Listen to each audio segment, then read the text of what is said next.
দক্ষিণবঙ্গে ভারী থেকে অতি ভারী বৃষ্টির সতর্কতা, ঘূর্ণাবর্ত ও মৌসুমি অক্ষরেখার প্রভাব। নমস্কার, আজকের আপডেট আমরা জানাবো দক্ষিণবঙ্গ ও উত্তরবঙ্গের সাম্প্রতিক আবহাওয়ার খবর।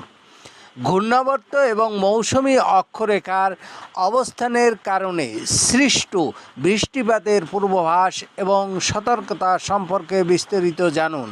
দক্ষিণবঙ্গে চলতি সময়ে বৃষ্টির অনুকূল পরিস্থিতি তৈরি হয়েছে।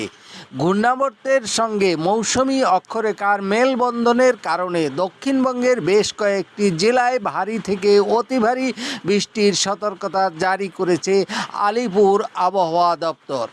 বৃহস্পতিবার হুগলি, উত্তর চব্বিশ পরগনা, দক্ষিণ চব্বিশ পরগনা, পূর্ব বর্ধমান, পশ্চিম বর্ধমান, বাঁকুড়া এবং বীরভূম 7 থেকে 20 সেন্টিমিটার পর্যন্ত ভারী বৃষ্টির সম্ভাবনা রয়েছে।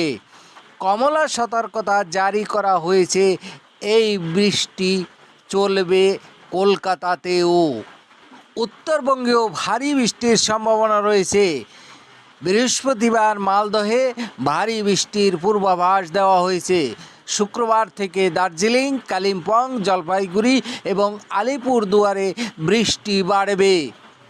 গাঙ্গেয় বঙ্গের উপর অবস্থান করা ঘূর্ণাবর্তের কারণে উত্তর বঙ্গোপসাগরের উপর আগামী 24 ঘন্টায় ঝোড়ো হাওয়ার পূর্বাভাস রয়েছে।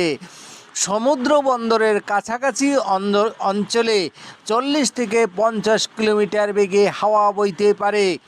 মৎস্যজীবীদের গভীর সমুদ্রে না যাওয়ার পরামর্শ দেওয়া হয়েছে।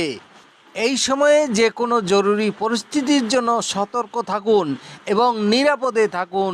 আবহাওয়া সংক্রান্ত আরও আপডেটের জন্য আমাদের চ্যানেলটি সাবস্ক্রাইব করতে ভুলবেন না। ধন্যবাদ।